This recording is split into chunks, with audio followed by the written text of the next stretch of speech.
You see, something's going to happen. What? What's going to happen? Something wonderful. What? I understand how you feel. You see, it's all very clear to me now. Howdy, folks. Your host, Double J, back here, coming at you live from my studio/RV dining room, directly located just outside the city of Little Port-au-Prince, Ohio, formerly known as Springfield, Ohio. Now, I will be your pilot and navigator here tonight, folks of the interwebs, for this shenanigan-infused journey in the mind of this particular garbage can dude. We're going to be talking mounds, murders, and an ancient alien cargo cult. Kind of a continuation of a series we've previously done on the Occult Rejects on the Nuwaubian Nation and their former mound, ancient Egyptian city in rural Georgia known as Tamaray. In that conversation, I was joined with the hosts of the Occult Rejects, Nick, and fellow Occult Reject, Theresa, in those previous conversations. And part 3 here tonight. So I want to welcome Nick and Theresa to the conversation. Appreciate y'all joining me here for a part 3 in the conversation regarding the ancient alien cargo cult known as the Nuwaubian Nation. Thank you very much. Woohoo! I'm excited. It was an exciting topic to cover on the Occult Rejects. I think this is one of the most interesting topics that people don't really talk about. You know what I mean? Because this dude who is in charge of this cult was one of the most influential folks. As I was trying to explain this topic the other day on the Clint Eastwood program. Before we get too far into the complexities and nuances of the conversation here this evening and into the tale, you know, just on its face, this is a very interesting topic. It's just very difficult to kind of explain, right? Because Dwight York, the leader of the cult, who's in prison for multiple lifetimes, in the Supermax prison in Colorado for child sex trafficking and kid diddling, you know, he's ostensibly in prison and not the leader of the cult. The cult still continues. Who knows how that really works out? But Dwight York himself, a very influential character in hip hop. I like to describe him as the man who invented hip hop, because in large part he kind of did, and he's very much venerated by many musical acts, from Jay-Z, as we heard the Jay-Z song in the intro, right? Which I like to call that intro the mashing up of ancient alien cargo cults, with the Beach Boys song and the Jay-Z song being the Beach Boys, Vance, and Process connections, and then Jay-Z, of course, connected to the Nuwaubian Nation. Yeah, as we went over in some of our previous shows on the topic, he filmed his first music video in the Nuwaubian Nation headquarters. Yep, Jay-Z. Yep. Yeah. So obviously Dwight York, super influential character. I call him the inventor of hip hop, which again is a very, I think, practical way to look at his influence on the genre of music and not just the influence, but the production. He produced a number of folks, including Africa. I always mess his name up. Bambaataa. Yeah. So very tight connections. One of the most obvious other connections to the Nuwaubian Nation cult is relative to, you know, hip hop music, is the band Outkast. Yes. They infamously kind of portrayed the philosophies of this cult. So before we try to get any further into that, I'd like to introduce the folks of the interwebs to the unofficial sponsor here for tonight's discussion, the 2004 Grammy appearance of the band Outkast. Fellow countrymen, it is the year 2999, the eve of the year 3000. Mother Earth is dying. Her hills and the valley, once filled with the beauteous sounds, now lay fallow and silent. Can you did I do that wrong here? Let me bring this up. Oh no, that was working fine. All right. Fellow countrymen, it is the year 2999, the eve of the year 3000. Mother Earth is dying. Her hills and the valley. Notice Jack Black doing the introduction here. He's he pays homage to L. Ron Hubbard and his Tenacious D songs. I'm just saying, might be a Scientologist, might be an ancient alien cargo cultist. From across the universe, a rebel band of outcasters arrived, bringing with them the hopes and dreams of a new generation. A generation imbued with the spirit of song and the true rhythm of life. One can only hope that their arrival will signal the dawn. He's describing how the ancient alien cargo, the ancient aliens got here and built. The next philosophy is that they built the pyramids and the mounds. And Outkast is kind of dancing that out here and singing about it at the 2004 Grammys. The natives are definitely restless. 1, 2, 3. My baby don't mess around because she loves me so. Yeah, so that was right when Dwight York, the leader of this cult, he got hemmed up by the feds and thrown into the Florida Supermax prison. And around the time of that, the Nuwaubians decided, I got a good idea. Let's go on national television and sing and dance about our cult. Damn. What timing. So I would declare Outkast one of the quote-unquote Nuwaubian millionaires. And as we discussed in our previous conversation, this cult that originated in New York City went to Georgia in the early 90s, led by this iconic figure from the hip-hop scene who had this whole Nation of Islam kind of offshoot. He started mashing together certain occult values and principles from the 70s through the 80s into the early 90s before he built this monstrosity in that's not it. Built this monstrosity down in rural Georgia in Putnam County, which I would like to point out relative to many discussions on here on Operation GCD, the Society of Cincinnati connection and the name game of the mounds, these ancient mounds that exist that I think have a very deep occult ritualistic nature to many groups, including clearly the Nuwaubians. They built this huge pyramid thing intentionally on a mound and adopted this philosophy that the Nuwaubian Nation, the followers of Dwight York, were the mound builders. And in Putnam County, Georgia, which is where this structure used to exist and has since been destroyed, the cult still exists. Structure destroyed, cult good to go.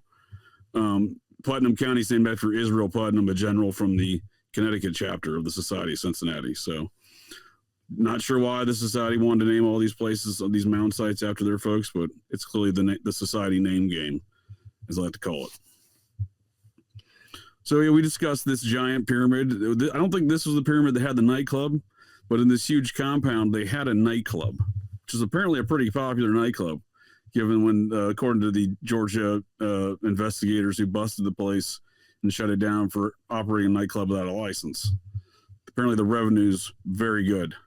They were letting folks in from not just within the Nuwaubian Nation, from the outer parts of the community. And given Dwight York's hip hop connections, I imagine they probably had some good musical acts come through there, right? Maybe even Jay-Z.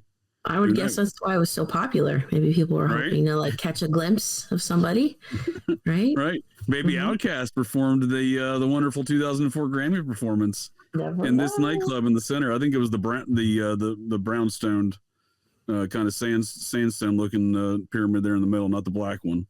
I believe the other one had it opposite the obelisk that existed there as well. But this is a pretty substantial compound, well financed, right?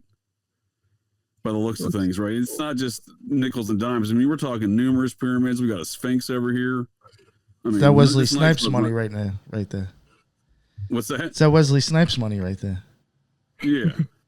Well, and their headquarters in Brooklyn is nothing to sneeze at either. No, it was they're impressive. I mean, I was there. Include that picture. I forgot to include that picture. That's something I do want to add. I actually went there and filmed that place. It's in the show that we did together. I mean, it's a decent size, and they told me they own almost that whole block. They owned like a few sections down the road. And if you actually start going online, I think I showed you, JJ. We might have mentioned it on the show. I did show that there was multiple properties owned by the same name and stuff. And I wish I would have included that, but that's where I was going to turn it back over to you. So this is their Georgia facility, but yeah, as and I'm going to turn it back over to you and Theresa to discuss kind of what we've recapped before on regarding this cult, and that's a good teeing off point because you went to their Brooklyn location.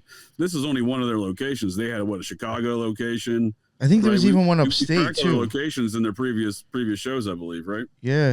I think, There was pictures supposedly from somewhere like I think upstate too that like showed them kind of like in bungalows, right. and there was saying that I forgot which artists I think might have performed there or was like known to be associated with that group. But yeah, they had I think another spot and they upstate. had Canadian locations too, right? Teresa, didn't they have some Toronto? I believe it was. I did find like a much smaller, but like there is like Nuwaubian like locations in the Toronto area. Yes, like a bookstore, right? Yeah, it's like some tiny like, and honestly, a not very nice area of the city, but like yeah, it was just like this little tiny like looks like a makeshift church kind of place where it'd be like New Community Church or something, and it's just like this one unit. It was kind of like that type of place. Yeah, so I think I kind of delved into these subjects of the cult, even though Dwight York went to prison in 2004. That again, right around the same time as that wonderful performance from the Outkast Nuwaubian folks. We kind of delved into the subject before that that this cult continued on, right? Like the people, like even the people in Georgia, but not just the people in Georgia, because obviously the bookstores in like people Toronto, in Brooklyn is still going. In Brooklyn. Yeah. You met some of the Nuwaubians of Brooklyn, right, Nick? Yes, I did. Yeah, when I went, I went with a small kind of like, well, maybe I did go with the big camera. I don't remember, but I took a camera with me, and I took my drone. I guess, kind of like, unfortunately, like I filmed with the camera first, and they said that they had already seen me because I was quite obvious. Like I had a stand and everything. I was zero fucks. I was out in the streets aiming this fucking camera at you this had building. your drone too, and that's like it got. That's yeah. But the thing was, the guy was like, "Dude, we watched you for like 15 minutes film the building. So as soon as we saw the drone go up, that's why one of the dudes came out. But he already knew, like they were already watching me, and they watched me send the drone up. Full scale alert at that yeah, point, yeah. So like the guy came out as soon as I sent the drone up, and started busting my chops. But then like I started talking to him. Because I was like, oh, he's like, why are you filming this shit? I said, oh, your architecture is insane, dude. I said, I'm into the occult, and I think your building is amazing, and I guess like he took that as like, a compliment, and like basically just diarrhea started coming out of his mouth. He just started telling me about, oh, do you know who I think it was Dr. Dwight York is? He's like, oh, Wu-Tang's been here. Z, right? Yeah, he was bragging Yeah. that Wu-Tang's been there. He's bragging that Jay-Z filmed his first video there. He was going on. It was to the point to where he was like, if I would let you in now, he says, but I can. But he's like, come here. I think there was like Saturdays or Sundays it was open to the public like every day. He's like, you should come check it out. I was like, yeah, okay, I'll be back. But no, I mean, and he even told me like the bookstore there, right? Like the bookstore's there. Anyone can go there. I think yes. anyone can go inside the actual headquarters in Brooklyn like one day a month, right? Or like one day a week or something like that. And the bookstore is always open. Yeah, so, and they even said that some of the stuff that's on the outside they actually like made themselves. Like the architecture that they put on the building was like done with like I think cement and clay that they made or something like that. Oh wow! Yeah, yeah, it's pretty elaborate. And he was telling me that I can't be certain. It might have a nightclub. Then he was telling me that they own a shit ton of blocks, and he was even saying, he's like, why do you think it's so clean over here? He's like, you can't even spit on the streets. he's like, we run this whole area. I was like, oh. Yeah, which I don't care what part of Brooklyn you're in, down a few blocks, like that's some money right there. I will say though, where they are, when he did say that, I did look around and I was like, not for nothing, this is actually pretty clean out here, considering other parts of Brooklyn. Like it wasn't a bad area visually. Right. I was like, all right, I guess maybe you got that. I don't know. Yeah, I mean, I'm sure they have. It seemed like they have the whole place on lockdown pretty good from the way they interacted with you, right? Like. They're not letting any strangers come in there without any sort of interference, right? They're not putting up with any shenanigans, which...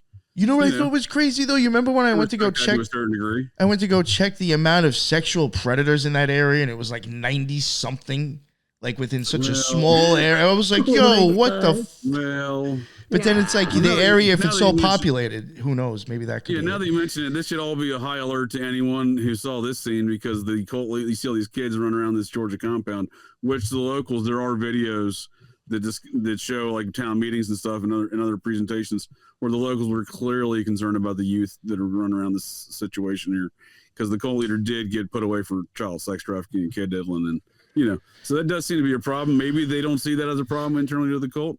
Maybe that's why there's a high concentration near their Brooklyn headquarters. Well, I just I'm thought it not was like, sure. okay, the streets are clean, but you got creeps out there. Yeah, yeah, right. Maybe they are the creeps, though. That's the thing. That's why they're there. Well, there seems to be some sort of crossover there, right? Yeah, I think That's what I'm saying. Maybe. So what I'm saying is maybe they have a different worldview. Like Scientology, they don't view children apparently as children. They view them as old aliens in like a little person's body, right?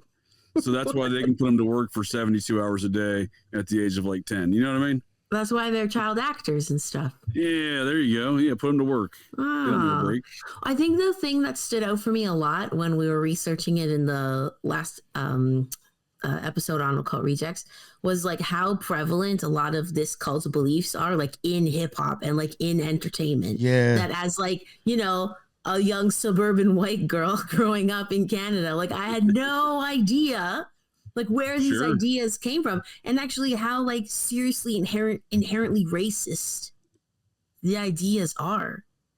And like, yeah, with alien cults and how much those beliefs also tie into other beliefs like Mormonism or like Islam, and like where it's very, very interesting.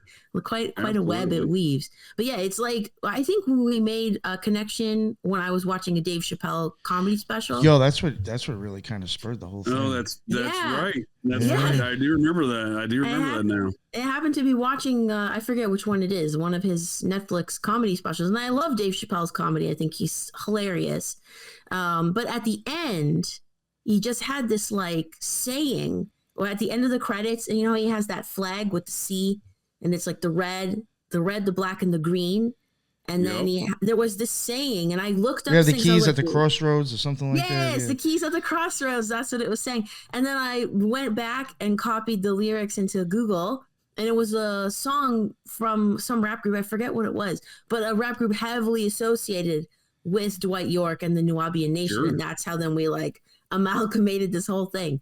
And I was like, oh man, all those acts growing up, like in the early 2000s, like Outkast, Common, PM Dawn, which Chappelle was close with too. So I mean, I'm sure there's an influence. Yeah, and like you said, Africa Bombada. Dwight York's son was a producer for. You all might remember. I don't recall the acts, but a number of popular acts in the 90s and 2000s, right? Yeah, and then even not to link it to current events, but like the whole Diddy stuff. Wow, like you beat me to it. You beat me to it. Oh, sorry, JJ. Yeah, it totally comes full circle. We're on the same track here for sure. Yeah, no, and if you think about it, because there was Nick brought up, and this you're discussing the Chappelle stuff. I think that was the second part in the series we did there on the Occult Rejects there back about a year ago, right? I feel like. Yeah. And if you recall, Nick brought up in that conversation as well that Dwight York, I think the Dwight York Jr., the son of the cult leader, at least whatever his name was implicated in a possible conspiracy and coup of his father, along with one of the other rappers, right? Nick probably recalls it. Prodigy from jail was writing letters to some news people, hip hop news people, and he had wrote in the letter that he thought that there was rumors that it's quite possible that York's son and Jay-Z there we go. had him set up so they could take over the thing. Back to old Jay-Z, friends with Marino Abramovic, doing business deals with Nexium's chief legal counsel. This dude even had a problem with Jay-Z too. I think it was Prodigy. I think he was supposed to go on tour and open up for him or something, and only did like a few shows, and then they canceled on him. And there was all of a sudden there was like a weirdness between them. I remember you saying that now. And like Jay-Z just gets to be the point where like, is there a creep? Like now that Diddy's in jail, is there a creepier and like R. Kelly's in jail? Like, is there a creepier dude in the hip hop rap game that's out on the street still? You know what I mean? Than Jay-Z. There's a few. Might be like it's probably a close race between a few of them, right? But Jay-Z's definitely on top, I think. Maybe he's the grandmaster. Who knows? Nice. I've actually never seen this movie, but I do like Kurt Russell. In fact, we just did. Yo, he does. Holy shit! In the thing. Wow. Of Big Trouble in Little China. So I definitely appreciate the compliment for sure. The Thing. That's a good movie. I haven't watched it, but I do like. I'm a big Kurt Russell fan. So that's a good weird one. Definitely have to watch that.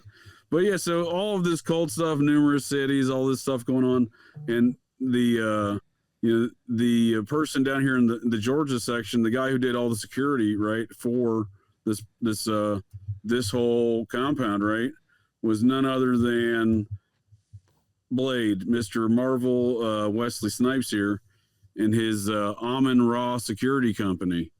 So he was and he was financing a lot of it with his Amon Ra production company, his movie production company, which brought us these wonderful films such as Blade 1, 2, and 3. All 3 of the Blades. Wow. And the in regards to Outkast and Wesley Snipes, I think we covered this maybe in the first podcast there on the Occult Rejects in the first part of our series. There, the back in 2000 when they were really building up the Putnam County location there, I was about to call it Amon Ra, Tama Ray. These silly names they got, Amon Ra, Tama Ray, the city of Tama Ray. But the Wesley Snipes there, his Amon Ra production company is the Royal Guard of Amon Ra, is his security company there, and that's his corporate. He was still running this thing just a few years ago, 2017. But yeah, so he was doing the security there. But back in 2000, when they were really building up the place, they wanted to. The local media caught on and had a lot of questions, right? Because suddenly Wesley Snipes is in town with this weird security company, right? Trying to buy up some property across the street from the already huge compound, right? So the locals were like, well, why do you guys need more land? And why does your security company want to open up a paramilitary training exercise place across the street, right? Because that's what was going down. He's like, hey, we do security here, but we want to do like paramilitary stuff across the street, so we're going to buy this land. And the county was like, the hell you are, because they didn't care how much money these people had. They were like, it's never happening. We're never going to zone that for you, because they wouldn't zone it, right? So they would never make the deal. But it was this company right here, owned by the actor Wesley Snipes. And again, it's definitely you can, if you want to write him, you can write him. I mean, he's got an address here. Wesley Q Snipes at P.O. Box 121160, Clemont, Florida 34712. I don't really consider that doxing if you finance the sexual predator such as Dwight York. But if anyone wants to ask him about their questions, because seemingly he's never been forced to ask these questions, and I find that odd. He's made a resurgence in Hollywood post Al Capone prosecution for these activities related to this cult. They didn't get him for the kid deal, and they got him for the tax evasion, right? He's come back to Hollywood. No one said, hey, buddy, what the hell were you doing down there in Georgia financing that kid diddler Dwight York? You know what I mean? It's weird to me that no one's asked that question. Just turned a blind eye, because it's like big time. All connected. Big time. Oh, but yeah, so that's that was the situation with Snipes, and he this was an article from the Macon Telegraph back in 2000. Discussing exactly what I'm talking about in regards to Outkast and Snipes being the quote unquote Nuwaubian millionaires. That's this article. Oh boy. You all probably, Nick and Theresa, I think we went over this in the first episode, but it's discussing, the Nuwaubian representative is basically confirming Snipes is a member. Again, this is a huge situation. So, Tama Ray, the huge compound there, sat on 257 acres. I'm sorry, the 476 acres. That's right here.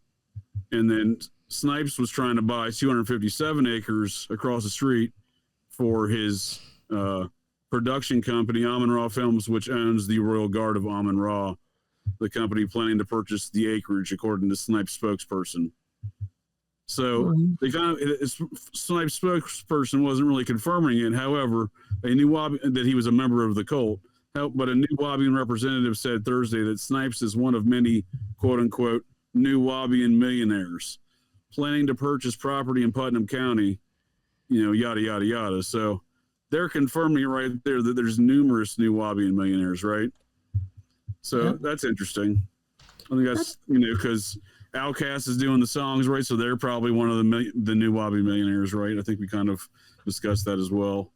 I'm sure they're not the only ones, but Jay-Z perhaps, he may fall in that category.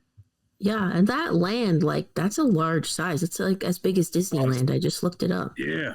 Yeah, that's what I'm saying. That's a lot of property, right? A lot of property. Yeah, exactly. Yeah. Damn. Yeah, and no one said, "Hey, Wesley, what are you doing? What were you doing down there in 500 acres of rural Georgia?" Right. Jeez.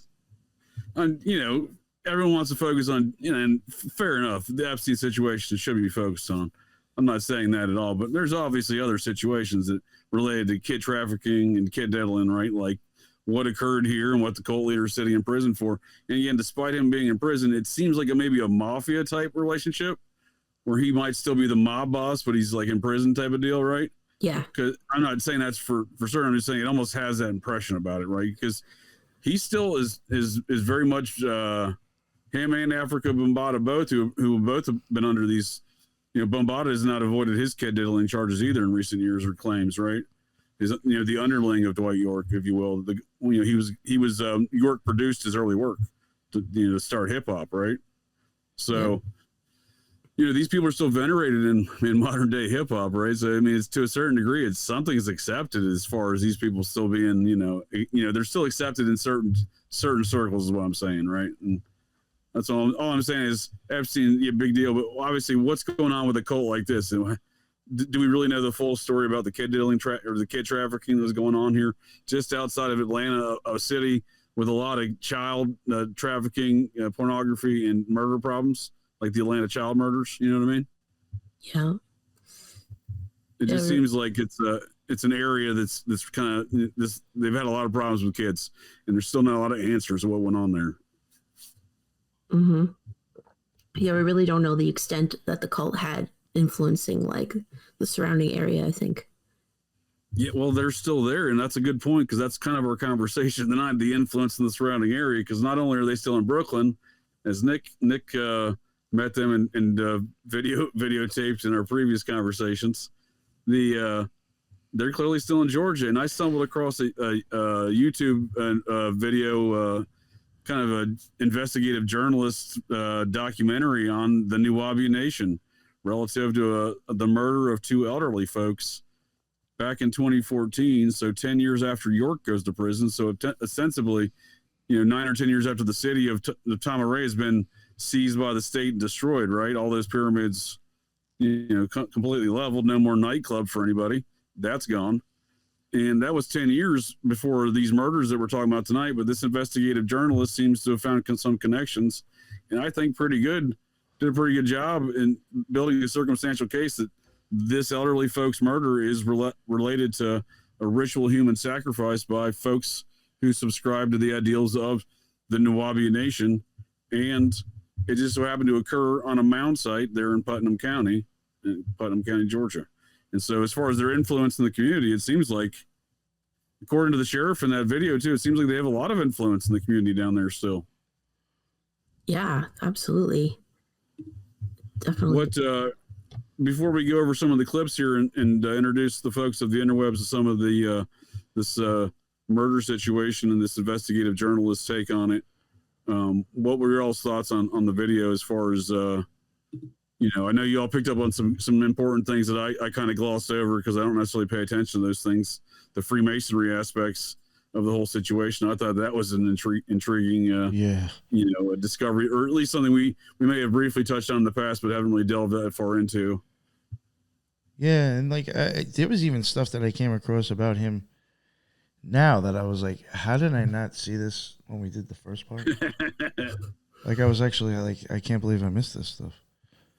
We were distracted by their magical symbols of their building. Yeah, by that guy running out at me. Do you want me to talk about the stuff that I had on the slides now? Or?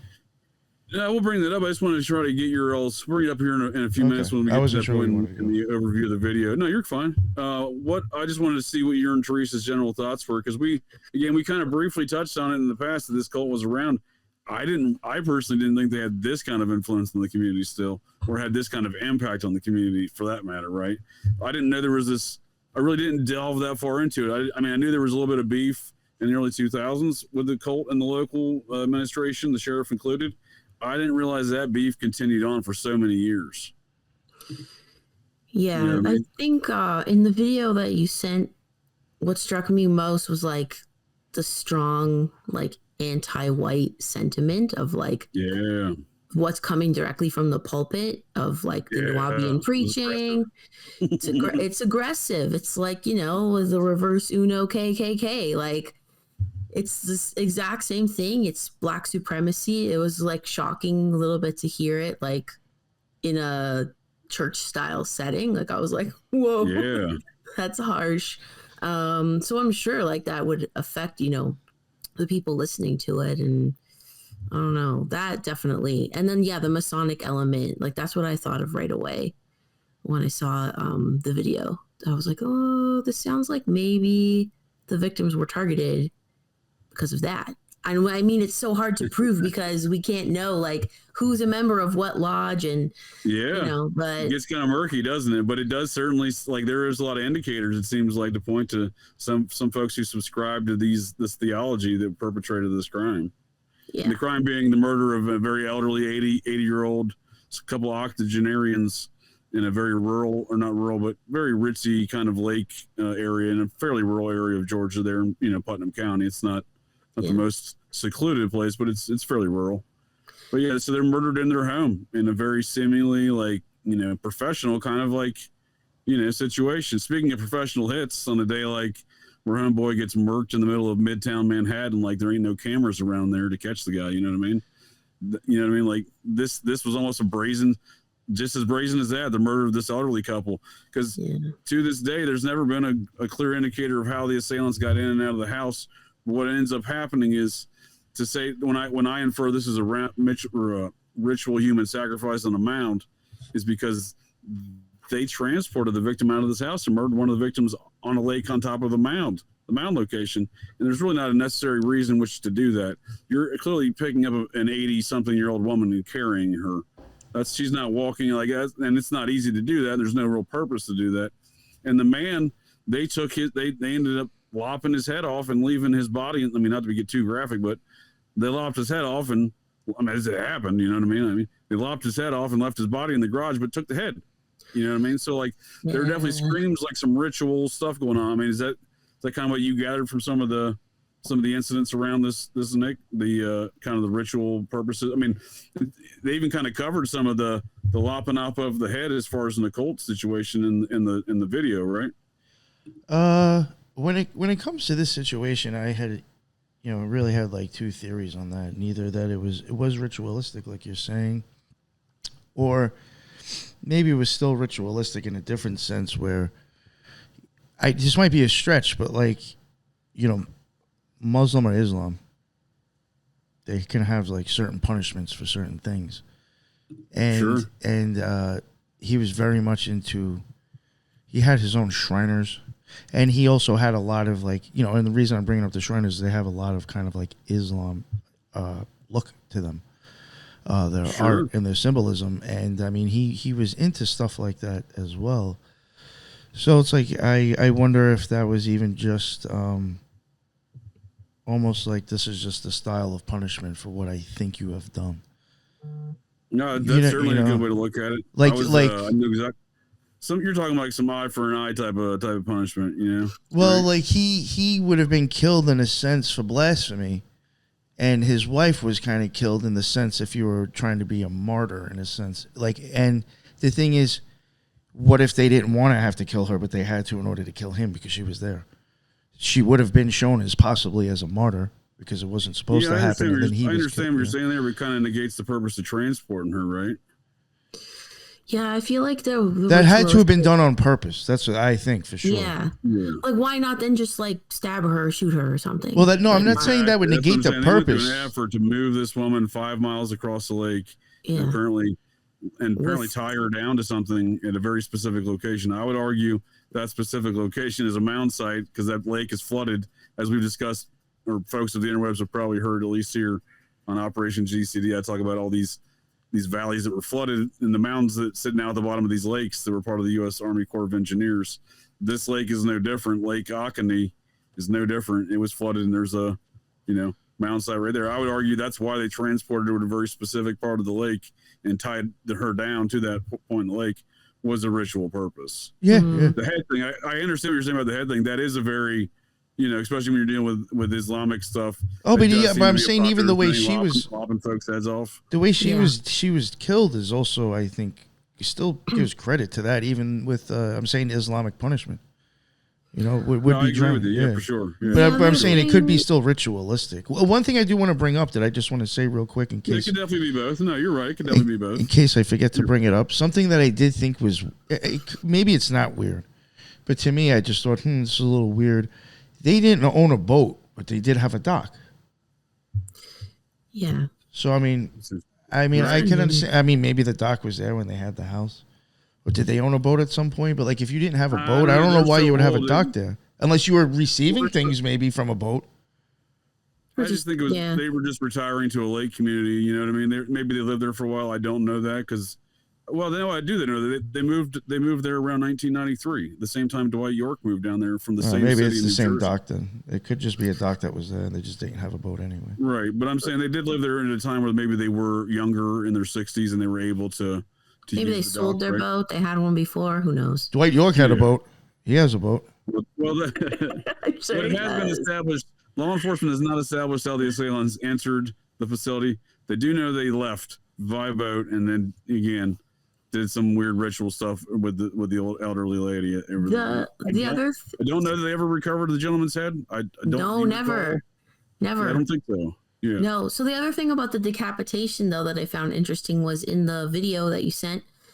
The creator of the video was making a good point that in like Egyptian like burial customs or death rituals or whatever, decapitation is like a second death.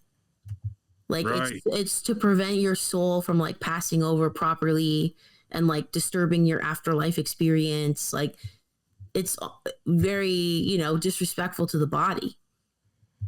Right. So it was That's like, a great point. did they do that on purpose? And I'm glad you brought that up. I have that timestamped as well, talking about how it could be the occult aspects of this. Again, I think as Nick pointed out, it could be both the punishment and the occult aspect to the same action of lopping this dude's head off.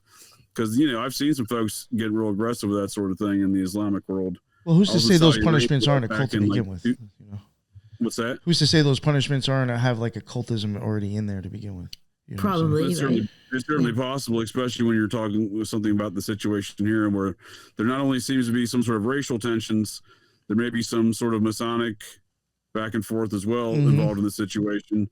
And also, and it's important to note as well, that there seems to be a relationship between this elderly couple and the cult, as the cult appears to have, a member of the cult appears to have murdered their adult son back in 2000.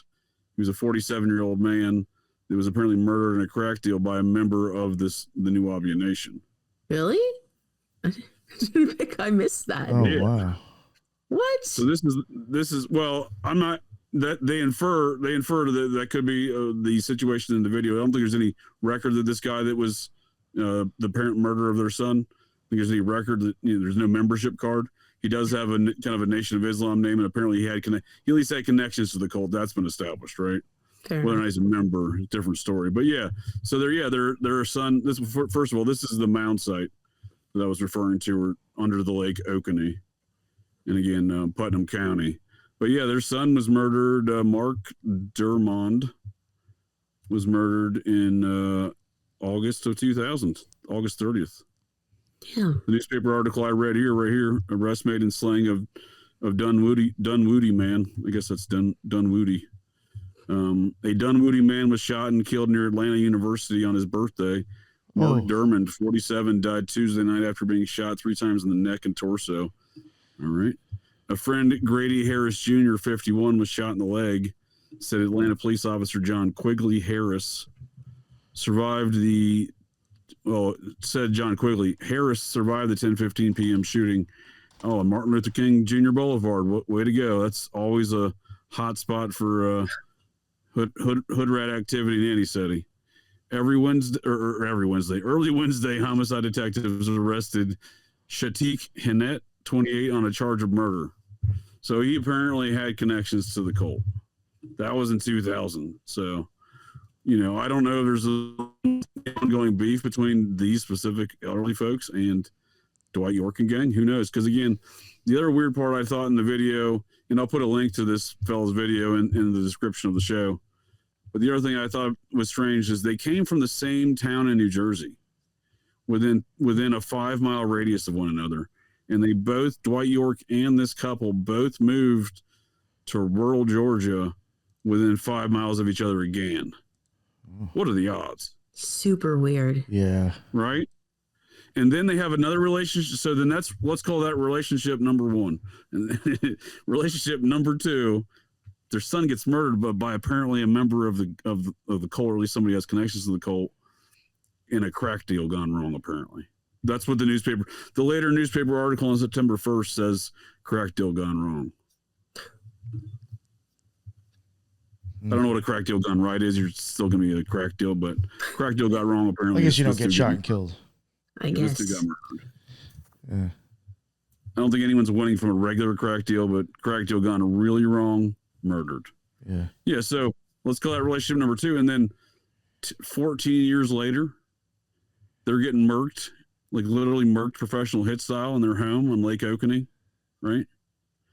By a cult by ostensibly, again, members of a cult or connections to a cult, right?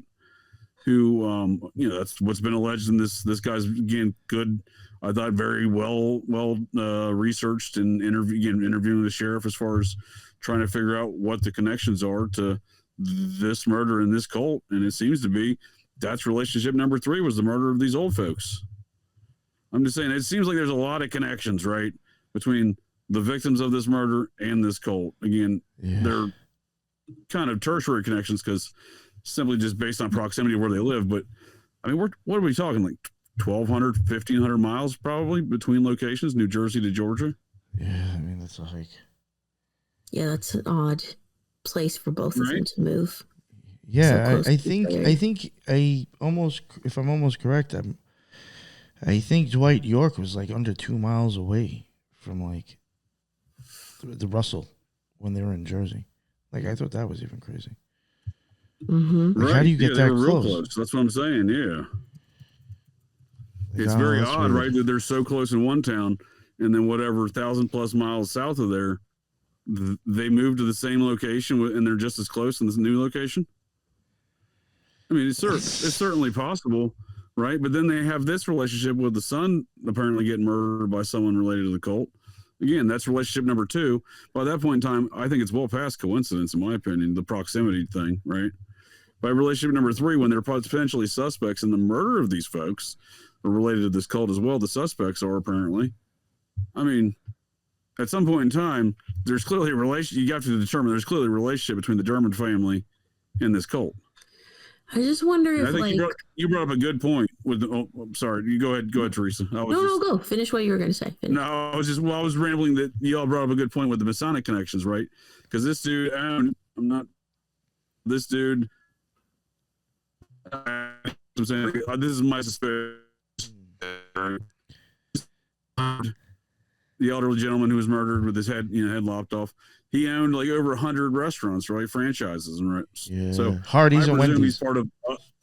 He's probably part of a club, right? So that's why when you all brought up the Dwight York Freemasonry thing, which I completely missed in my previous analysis and our previous discussions, I was not paying any attention to that, right? I mean, we kind of point out the Shriner stuff, but I was not paying attention. So maybe the relationship is some sort of secret society type of situation, right?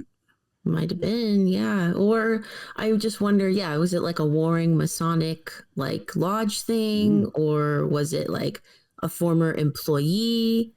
Did they employ Dwight York or one of his kids maybe like at one time, or a cult member? Right. Like, it's so hard to know. Maybe they were jealous because sounds like the victim was super successful in business. I don't know. It's funny you mention that because in that video there that investigative journalist put together, which I should just look up his name because I keep forgetting it. Eric Allen. Eric Allen's his name. Again, I'll put a link of it here. We're going to play a couple clips from it as well. But yeah, it's interesting because one of the clips he put in there was the cult advocating to their followers to not be employed by the white man, and if you're employed by the white man, you're a slave, and that kind of mentality. So it kind of speaks to to what you're saying. Maybe there was some cult members that worked for some of this dude's franchise restaurants, some sort of relationship. Maybe it's a legitimate relationship like that. Maybe it's not a secret society thing. Yeah. Maybe it has nothing to do with kid diddling or drug trafficking, which is where my mind goes immediately, right? You know, especially when the cult leader's busted for the kid diddling, you know, and I just always assume when you're running a nightclub of an ancient Egyptian pyramid opposite of an obelisk, call me crazy, but I assume you got some cocaine involved in that situation. Right. You know what, too? You may have it timestamped, JJ, to bring up later, but the investigative journalist that we're talking about, he brought up a good point where he found that comment buried on YouTube from like a Nuwaubian follower, and the comment was hinting towards a decapitation and saying like we gotta like bring down the white man because he's, I don't know exactly what the comment was saying, but basically you're right. It was to like bring down like the white like business owners, and that, you know, I guess the Nuwaubians feel like the black people are still like enslaved by corporate American white dudes. Like, I don't know, right. Some sort of sentiment along those lines. So maybe they felt that this man, Russell, was that kind of a figure in their community, and they're like, okay, we're going after the guy that owns all the Wendy's and the Hardee's. Exactly. I think you're on target. I think it's very possible. It's at least a very plausible scenario, right? Mm-hmm. So I think we've done a pretty good job of the recap of our previous shows and the cult, and bringing folks up to speed here on the murders related to this cult. Do y'all have anything else you want to add in regards to sort of the recap from our previous shows in the cult, or possibly some thoughts here on this murder before I play the clip here with a greater introduction to the situation? I don't know. I'll see what you cover here, and then, you know. I don't want to jump ahead too. I don't know. You know what I'm saying? Yeah. So it seems to be that all this recent. So this was May 2014, but it seems to be the reinterest or the reinvigoration of this case is surrounded back here in April of 2024, when they got touch DNA and the FBI involved, which I remain very circumspect in regard to anything touch DNA, especially when the FBI is involved. However, they seem to have some DNA evidence, and they've upped the ante as far as the reward money goes here. I find that interesting. This remains this seems like a case that should have been solved. Like, that's what I mean by, like, if they have such little evidence, it speaks to me like this is such a professional hit. Yeah. Yeah. Right. Yes. I think. Well, I mean, even the police think it was like definitely like kind of like a hit, because nobody got robbed. There's no evidence. You know, they never found the head. Nothing stolen. Yeah. Maybe and they're not even convinced they know how the assailants got. They could have. They think they could have been dropped off and left by boat, or they could have come by boat and left by boat. They don't know, and there's no obvious signs of entry either, from my understanding. Like, it was a in and out, very professional style for sure. Yeah. Maybe a job for the Royal Guards of Amun-Ra. You know, you mean to tell me the paramilitary group associated with this cult? I don't know. That was another thing I don't think I knew about until we looked into it, that he actually had like a group of dudes that were like armed, and he was even like terrorizing the neighborhood kind of at one point. Yeah, weren't they also the swords? They have some goon squad rumors about him for sure. Yeah. Well, that's why the county was like, you're going to build a paramilitary training facility. The hell you are, because they already had that reputation. You know what I mean? So they didn't want to let the Snipes Royal Guard of Amun-Ra paramilitary force to get a bigger stronghold in the rural Georgia county there. I'm sure. Looking at the sheriff's response in this video, he looks weathered. I mean, looks like he's fought a war with these folks. You know what I mean? Yeah. It doesn't look like it's been pretty. But yeah, I'm going to play a clip here, just a quick introduction. Then you'll see the sheriff, and they introduce the possibilities of this being a cult situation. Head was decapitated. And we do not know the whereabouts of his head. She's found a good 6 miles away down the lake. This is not so rapidly flowing. Drone footage. I figured you'd I appreciate wasn't that, going Nick. to include Occult in this episode if it was clear that they didn't have anything to do with these murders. But after days of obsessively I researching, figured you'd appreciate the drone I believe footage. it's Yeah, I heard you possible. say that. You got jokes. Oh, all right. Type 19242. When they hurt you, hurt them back. I Oh, think it's I'm a glad you matter paid of this. time before people get the courage. to You can start see striking that body recover there. It's the middle of the lake, right? I mean, like, why would you transport the person there? They're mischief makers. They're troublemakers. They're killers. They are disease.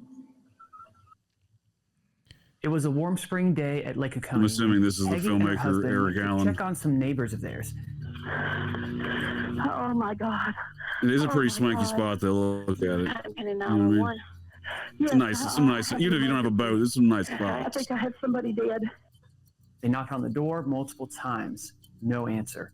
Finding the door was unlocked, they let themselves in and began calling for Russell and Shirley. They walked through every room in the over 3,000 square foot home. There was no sign of Russell or Shirley, but there was also nothing out of place. I mean, they seem and like some nice no family signs of folks. They any don't seem like they're doing Things any did kind of change trafficking when and they stuff, walked but you inside know. the garage. A man I'm was not trying to lying impugn the lifeless folks. I'm on just the saying garage when floor you're the in a victims pool of of this blood. cult twice They for would later some find reason, out this that family. It was their good friend it's Russell odd. Dermond, but Mhm. at the time they couldn't be sure of who it was, as Russell had been decapitated and his head was nowhere to be found. About a week Yikes. later, 5 miles from the Dermonds' home, Shirley's bloated body floated to the surface of the lake, with two 30-pound concrete blocks tied to her ankles. The seasoned sheriff was completely baffled. Nothing was missing from the home, and he couldn't find any Yeah, of that's his him enemies. earlier this So year. what happened to Russell and Shirley Dermond? When I began researching for this case, I figured it would have some level of mystery and intrigue, but honestly, I had no idea just how deep of a rabbit hole I was getting myself into. So it seems like he, immediately picked up on the cult situation from the way he starts talking about it. I mean, you kind of get that impression that I think the way he introduces it, but like as he gets into it later, like his first conversations with the sheriff was kind of like in a passing comment making it about the cult, and then the filmmaker, the investigative journalist, apparently like slept on that idea overnight and was like the next day was like, wait a second, the sex trafficking cult was right down here, and wait a second, somebody associated with that cult may have murdered this, may have been the murder of these people's kid. I think he immediately zoned in on. I think his introduction kind of gives that impression is through his investigation. He immediately zoned in on this stuff, which begs my question of how are they so puzzled? There's so if there's such an immediate like apparent connection to this, some sort of follower of this cult, and they have Georgia Bureau of Investigations, they have FBI involved in the investigation, right? Like, and here we are 10 years later, and they're like, oh well, we have no idea, we're clueless, we couldn't begin to tell you a suspect. You know what I mean? Like, it just doesn't seem plausible to me. And now they got touch DNA. Well, now they got touch DNA. Well, that's a miracle. That's solved. It's solved at that point. I'm not saying that touch DNA can't lead to a proper, identification of a suspect, but from the current uses I've seen it, no. Like the Idaho 4 situation, that's a joke of. If you want to call that science, I mean, all right, I don't believe you, but yeah. So that was the quick introduction, at least. And then speaking to the fine details, I guess, of the murders, the more intimate details, what these folks were victimized of. I got a clip here for that. Stand by 1 second, please. The average person sees around come on, 10,000 online ads daily. Here's how a man's life would change.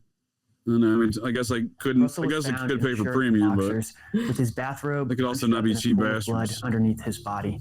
There were defensive wounds found on the body, showing that a struggle had occurred. Russell's hands were bruised, and there was a large gash on his left finger running down to his palm. The medical examiner stated that Russell was already deceased at the time of his decapitation.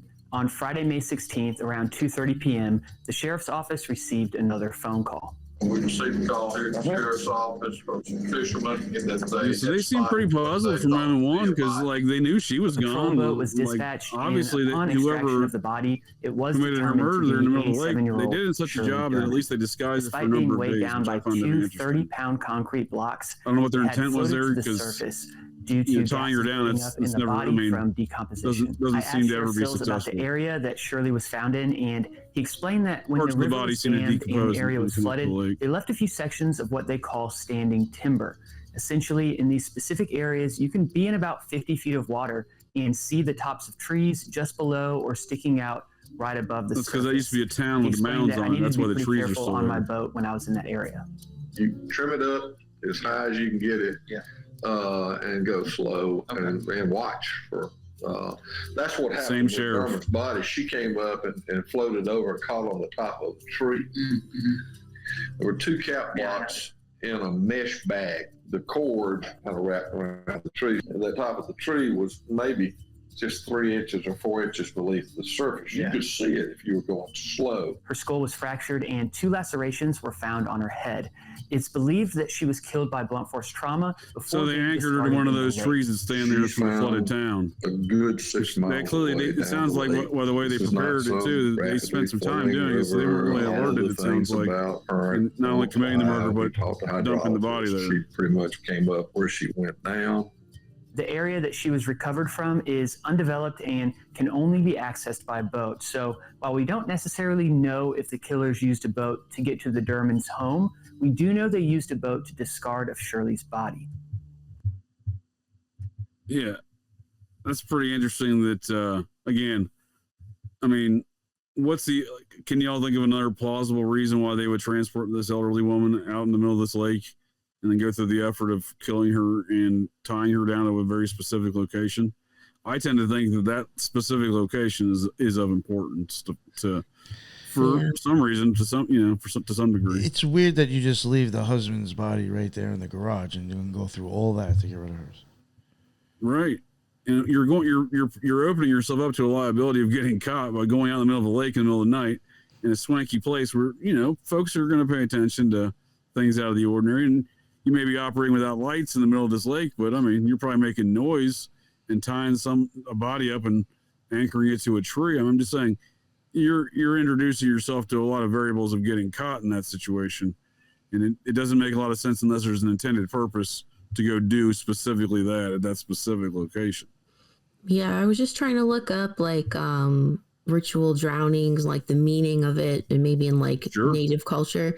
There's definitely maybe a connection there, I think. And also that Lake Oconee, or however you say it, Oconee. I think it is created on top of an Indian community site. Yeah, big mound. Probably burial grounds there, right? Yeah, and it's kind of those Mesoamerican. So I think there's various rituals that have occurred at various style mound sites. These specifically are more like the Mesoamerican style mounds. Mm-hmm. So I think, thinking of an Aztec or something like that kind of ritual sacrifice, right? Yeah. I think that those cultures mess with these southeastern mound site cultures. Yes. Especially of that era, that alleged era. These are 1200s, 1400s, right? Yeah. So, but when the mounds were going there with rituals going there. Yeah. I'm trying to make a definite connection as we're talking, but I think they're definitely. No, I just think, I think, if y'all agree, I don't think there really is much of a plausible reason. I mean, again, you're opening yourself up to getting busted by doing that. I mean, they could have killed the woman in the home and just left her there. I mean, and where the location, I think the location or the unidentified location of this fellow's head, I think that screams. Again, I'm a very rudimentary understanding of anything occult, but I feel like skulls are very important, and you know what I mean. It seemed important to a lot of different occult organizations, ritualistic purposes. Okay, this is kind of weird. I just found something. So apparently it's called an Egyptian baptism when a person drowns in a river. And if they are consumed by a crocodile, it's believed that Osiris specifically chose them for a role in the afterlife. It's kind of weird. That is kind of strange. Not that there'd be crocodiles in there, but yeah. I don't know. I was just that's weird. I don't know. Right? Yeah. No, it definitely is that. Mm-hmm. So this guy even asked the sheriff about the cult after he started considering it. Right? Speaking of, I don't think it's, again, as y'all point out here, regardless of some of the ritual aspects of the lopping off of the head and everything else like that. it doesn't like, it seemed to me at least, this guy was pretty attuned to the fact there was some sort of ritual human sacrifice involved here, right? Like he didn't seem like at all like, oh, maybe it's this. Like he's like, oh, it's probably this, right? Like, yeah, establishing X, Y, and Z reasons why. But like, I don't think he really wants to like introduce that necessarily directly to the sheriff. But I think he kind of broaches that subject a little bit here in this clip. While sitting down with Sheriff Sills, he made an offhand comment about a cult that used to be in the area a long time ago.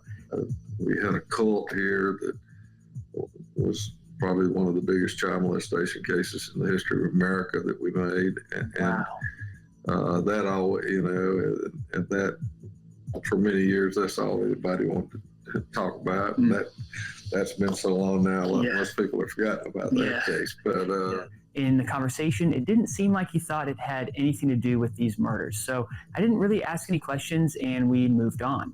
It wasn't until the next day that I said, hey, let's look into that cult that Sheriff Sills mentioned, not thinking that anything would come of it, just that it'd be some interesting conversation for the ride home.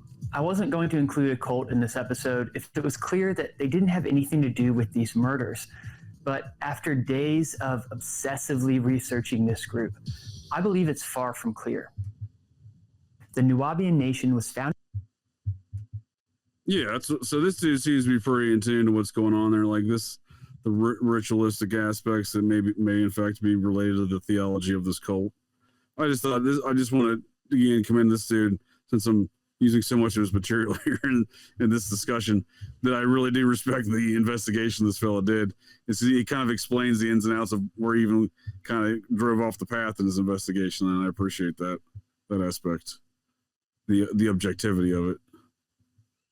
Yeah, no, I think he did a really good job. It's great that he like went there like right away in his mind. Well, almost right away the next day.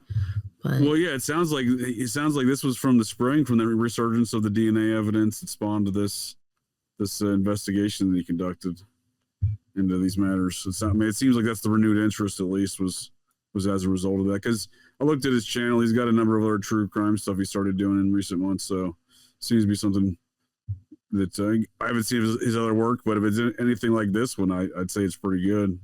Must be pretty good. And then I got another clip here, more on the occult ritualistic aspects, and then that kind of, those are the comments you were talking about before, Theresa, that regarding that video.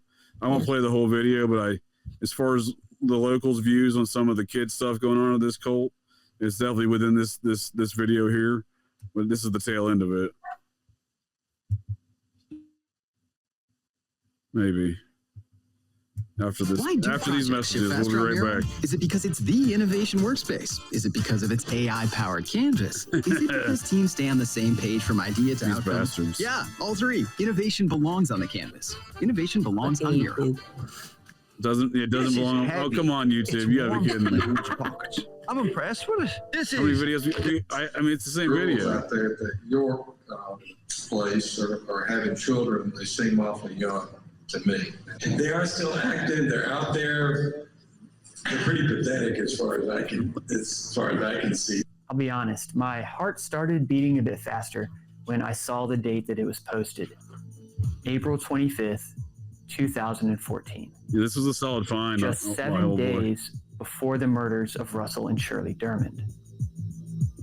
I decided to put the comments in order of date so that I could scroll back to the beginning and read the comments made around the time of the Dermond murders. This commenter left 3 pretty long comments, but a few lines in particular really stuck out to me.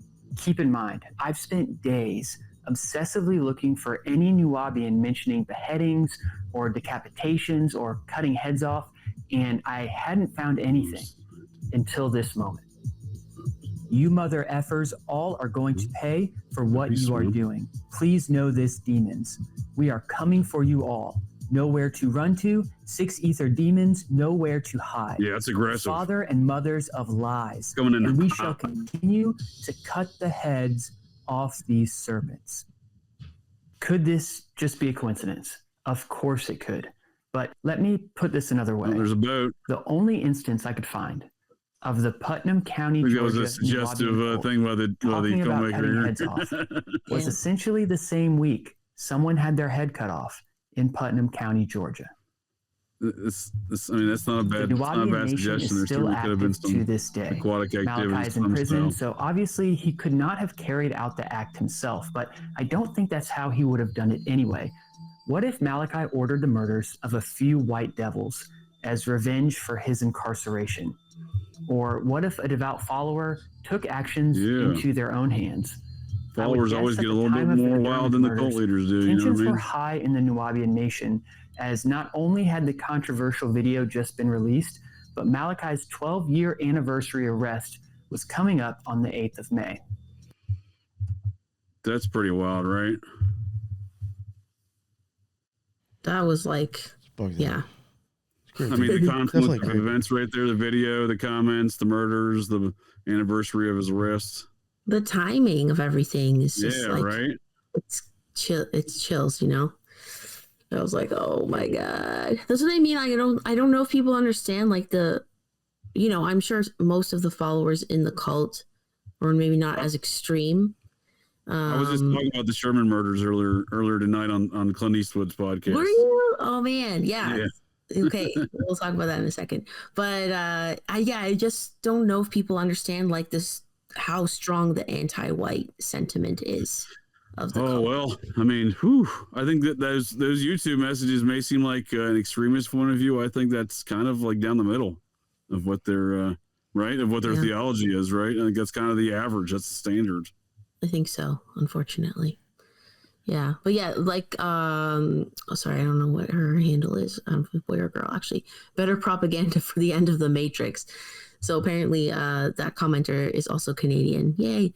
But she or he was saying that this murder reminds her of the Shermans case, which I had said that earlier today also.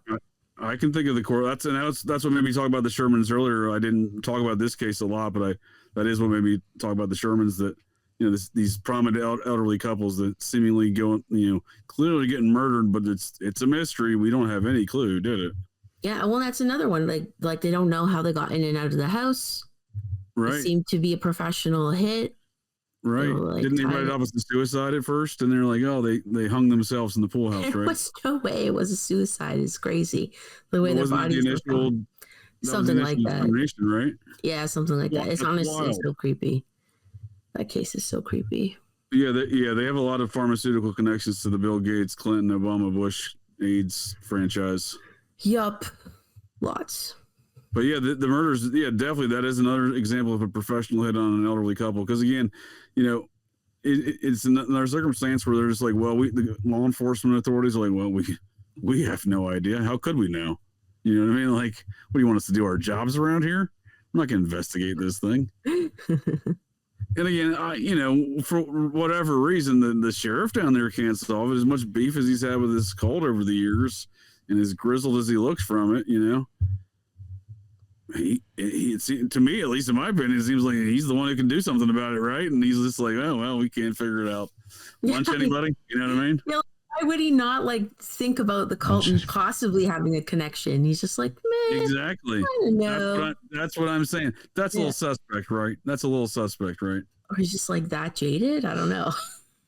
I can't tell, right? Because he's obviously a weatherman. He's been through a lot. I think he's been the sheriff for like 30 years. Yeah. Well, and then he went gives on a boss hog type impression to me. You know what I mean? He went on. I don't know if it was that video or another one that he was saying he was stalked by some of the cult members himself. Right. Yeah. No, that's what I'm saying. He's gotten some beef with them for over the years, but he's just like, you know what? There's some nice folks. They definitely didn't murder this elderly couple.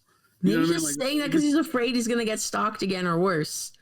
Yeah, it's certainly possible. You know what I mean? But it seems like if anyone can solve this murder or at least do something about it, pin it on somebody. I'm not advocating that necessarily, but if he's got beef with the cult, I'm surprised he's not pinning it on them. Is what I'm getting at, right? You figure these departments are quick to pin it on somebody, and this dude's got beef with the cult. I'm a little surprised he wasn't like, hey, cult dude did it, right? It's just a little surprising to me, especially in a racially motivated situation where even if the sheriff's not racially motivated, I think tensions are probably still pretty hot. You know what I mean? Pretty hot. Yeah. Well, here's the other thing. So, speaking of that, and speaking of the other stuff that the sheriff has gone through, at one point in time, the local black community did not want to. They lost all support of the local black community in the area. There's little support they had moving in there in the 90s, right? So, and so the Nuwaubians invaded all the local NAACP offices to try to re-garner support for their cult, and quickly lost even more support as a result of finding out that they had, taken over all the NAACP offices to try to, mind control folks and enjoying their cult. You know what I mean? That's wild. That's some pretty subversive stuff, Didn't work, but yeah, that's bugged out that they couldn't even garner support of the black community, right? Well, it's because, I think it's because of the stuff they were up to, I don't think it was lost on anybody, right? Like, I have to imagine they victimized the families of the local community with some of these activities, right? Even some of that stuff is out there. Yes, right? Mm-hmm. What were you saying, Nick? I mean, even their belief system is out there anyway. You mean to tell me ancient alien mound building, pyramid building belief systems are difficult for you to buy into? You don't think that's real? Didn't the dude claim to be part alien himself? Dwight York at one point in time said, "You know what, guys? In fact, I'm actually part alien." Surprise! Yeah, told you. Surprise! I'm gonna need some more money, but it's only to fund my part alien. Yeah, but you know what's interesting though? A lot of their beliefs have trickled into other things. Like there's a lot of connection to New Age. Like a lot of the stuff to talk about on Gaia would be straight out of Dwight York's book. Yeah. That guy Billy Carson. I can see them getting along. I could see him getting along with Billy Carson. I think it's they believe the exact same things. Yeah. Pretty much. Maybe Billy Carson's a Nuwaubian. We don't know that. Probably is. Yeah. I mean, you're right. He does. You're on target. He definitely espouses some of the same ancient Egyptian kind of alien belief system. You're not spot on. I honestly think it's some sort of mind control. I'll go ahead.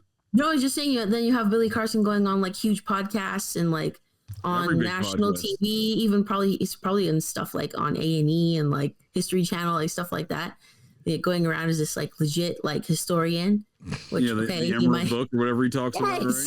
That's literally the exact same thing. It's crazy. No, you're right. That's interesting. Well, you saw Outkast in their green costumes. That's the emerald. They do have a big emerald thing within the cult. You're spot on there. That's interesting you bring that up because he did do Rogan, right? And then he did Rogan Jr. and then Diet Rogan. All those other under Rogans. Yeah, Sean Ryan show. Yeah, Diet Rogan, exactly. Actually, we were talking about occultism and music recently. Didn't we do that? Yeah, that's what I'm saying. When we talk about the to me, the idea of perpetrating this belief system is through the hip hop scene, right? I don't think it would exist. I don't think it would exist without that. That marketing, the marketing aspects of going through the hip hop scene. Yeah, no, exactly. I remember on that show, I brought up an example of a reggaeton artist, Ozuna, using the green, the whole emerald vibes. Sure. In his shows, and Chris Brown does that with the aliens. It's everywhere. Oh, Chris Brown. That's another good candidate for being a member of this cult, isn't it? Oh, most likely. And in the comments as well, someone brought up the Boule Society. Oh, I saw that. Yeah. I saw that. Mm-hmm. He does Egypt tours with Jimmy Church. Is this Billy Carson? He does. That wouldn't surprise me. Yeah, I think that's probably. Jimmy Church is a big alien guy, right? Yeah. Diet Rogan. Yeah, everyone's trying to be Rogan now. It's Diet Rogan. The new thing. I love it. Yeah, so Chris Brown. Well, look at Kanye. Didn't he do a couple alien songs himself? Didn't he do some song? Did he call himself an Perry alien? Yeah. Dark Horse. Dark Horse. He calls himself. You know about this? What is this? Dark Horse with Katy Perry. Dark Horse with Katy. Don't they talk about channeling an alien? I think he says he is an alien or something like that. I don't know. Yeah, but did he channel the alien or something like that? Oh, I don't know. I feel like there's some sort of incarnation or channeling of an alien in there. But yeah, you're right. It's definitely ancient alien related. Yes, very much so. I don't know if Kanye subscribes to these kind of situations, or maybe he was just influenced by it, and he's like, you know what, I'm going to go do my own thing. That's totally. Right? I'm sorry, I'm a totally different person. That's not Kanye and Dark Horse. Oh, I'm like, what? Yeah, that's Juicy I don't know this. I don't know this music that well. I just know that he did a song with Katy Perry. I'm almost positive I've heard him call himself an alien though. And it was this song was alien related. Mm. You know who's big into the alien thing too? Missy Elliott. I could be getting some names wrong, but Kanye was definitely involved in it. Yeah, Missy Elliott's huge on that stuff, on the imagery. Oh, really? Yes, very much. I'm not that familiar with some of this music, but I'm not surprised to hear these things because, again, when you have somebody like Dwight York and Africa Bambaataa involved in this early onset of this whole hip hop scene, and everyone still pays homage to these men, despite York being in prison for kid trafficking, kid diddling in a supermax prison next to terrorists. Mm-hmm. They still seem to pay homage to him, and I just think that's what's permeating this whole. Throughout, again, it seems to just permeate throughout the whole hip hop scene. I've never been a big hip hop fan, so I'm kind of looking at it from the outside in, and I see it everywhere. Yeah. You bring up Chris Brown, I immediately am like, yeah, I could see that dude fit into this scene. And that's what I immediately was like, well, I think Kanye did an alien song. I wouldn't be surprised if Chris Brown, that he's done the alien songs. Yeah, I mean. Chris Brown, it's not even his songs. It's like the imagery that he uses in his albums, like on his tours and stuff. It's like, whoa, It's like very overt. Same with Missy Elliott. It's like UFOs coming down in the concert. Like what? Yeah. Yeah. And I think where it comes from, and I think folks of the interwebs have probably they've heard Operation GCD and me talking about, or even on the Occult Rejects, me talking about ancient alien cargo cults. I assert they all work together. And as we saw in the introductory of that Grammy performance by Nuwaubian Outkast of the 2004 Grammys, that was Jack Black, a presumed Scientologist who, again, paid homage to L. Ron Hubbard and his Tenacious D songs, doing a little introduction there. So it just seems to me like it's a little ancient alien cargo cult working together, Yeah. It's like the mashup introduction to the show here tonight with the Jay-Z and the Beach Boys song. Yeah, here we go. E.T. with Katy Perry. Thank you. I appreciate that. I knew there was an alien song. Thanks. Yeah, like that's all about like incarnation of an alien or something like that. Mm-hmm. Yeah, and speaking of the reincarnation thing, that's in X-Men Apocalypse. Like the opening scene. Yeah, they're like trying to like transfer bodies. Is that dang? Of course, that's dang. Of course. Yeah, they put that one up, but I'll put it back up in a second. They're trying to transfer an alien. Yeah, well, they're trying to transfer bodies. Nice. For sure, she does. But yeah, they're trying to transfer the spirit from one mutant to inhabit the body to another, and to carry on the spirit of apocalypse. Which I didn't realize the X-Men got into that, but I'm not shocked. I'm not shocked at all. Yeah, in the X-Men Apocalypse movie, and it's he's from Egypt, the alien, and they're trying to carry. I believe, if I'm not remembering correctly, but I believe it's the spirit of like Ra being transferred over, and that's the same in Stargate. Same thing. Yep. Right. So it's like, I assert also, I've made this statement plenty of times before, and I'll make it again in the future too, probably. But Marvel Comics and DC Comics are this, in my opinion, are some sort of fan fiction to this thelemic science fiction ancient alien cargo cult worldview, right? And it's funny you mentioned that, that's more Marvel stuff, and again, Blade, that's Marvel, with Wesley Snipes here. I just think a lot of the actors that are involved in these Marvel projects are members of the cult, or one of these cults that again work together, right? Yes. Subscribe to at least one. Yeah, I can't think of anything else when you're describing the X-Men thing. Again, I'm pretty sure that is the description of that Kanye song, like the whole incarnation situation. So it does seem to be the same concept.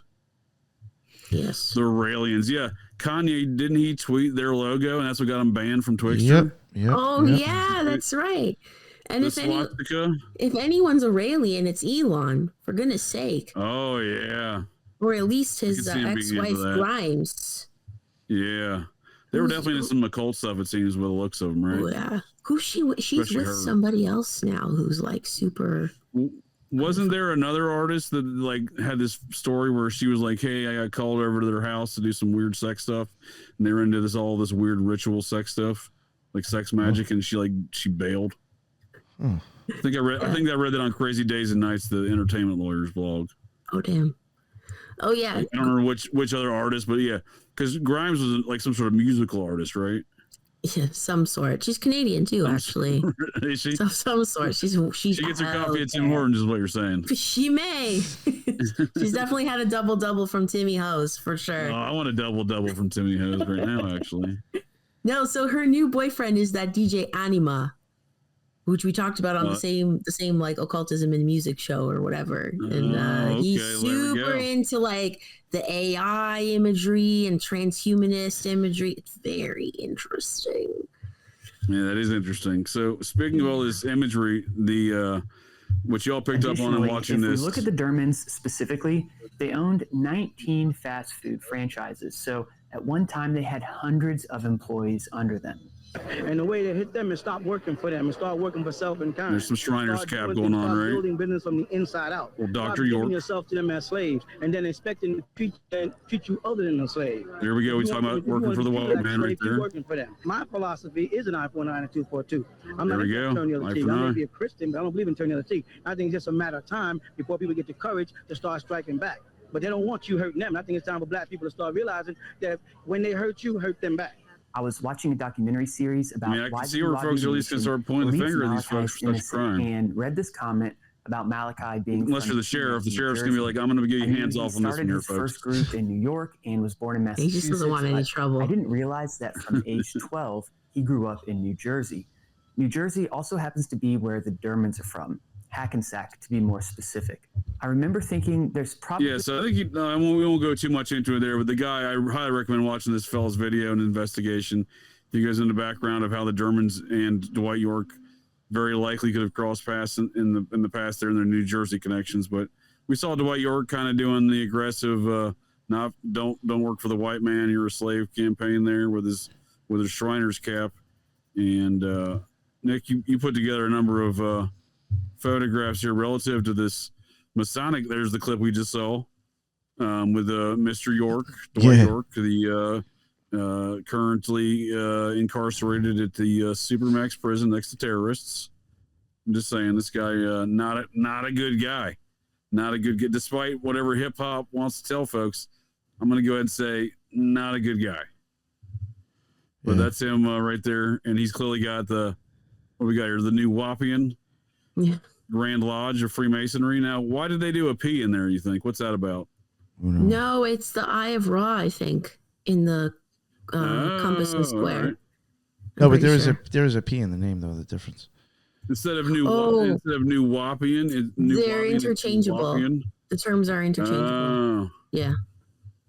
I don't know. That makes sense to me for some reason. I don't know why. Because in Korea, they interchange K's and G's. I'm like, what is going on with y'all's language? What's going on here? Don't do these things. It's confusing. Don't do these things. It's confusing. Mm-hmm. Yeah, the Shriners dress like clowns. Yeah, they do dress like. I mean, they have some interesting costumes. And this dude's kind of amalgamated a number of things going on here. He's got the Shriners hat. So, what are your all's what's your all's analysis here on this Nuwaubian Lodge? Because it's not an official deal, right? Like this is kind of a unofficial.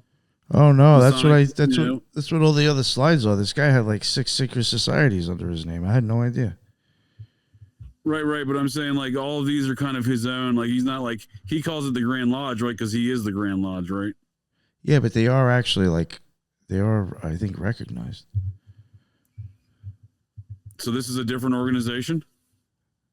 That one is the probably the Shriners one that he has. He had, I can tell you real the quick. Mind. Where is it? I just pulled up the site. By the Grand Al Mufti Divan. Mufti? Mufti. I think it's a MUFCI. Yeah, I don't know. Novik, Reverend Dr. Malachi Zadok. Yeah, he did have the York L. Yeah, 33rd degree, 720 degree. What's he doing? Dude, he's doing some Tony Hawk maneuvers. He got a 720 degree. Yep. Tony Hawk. 720. 2 full circles. That's crazy. So what is it? So what are you saying? Like, do you think this is like, how is an organization like, if this isn't sanctioned, if this isn't official, like how does an organization like this exists? Well, I actually think that they probably are legit orders. I do think so. Okay. So this would be like Prince Hall Freemasonry stuff.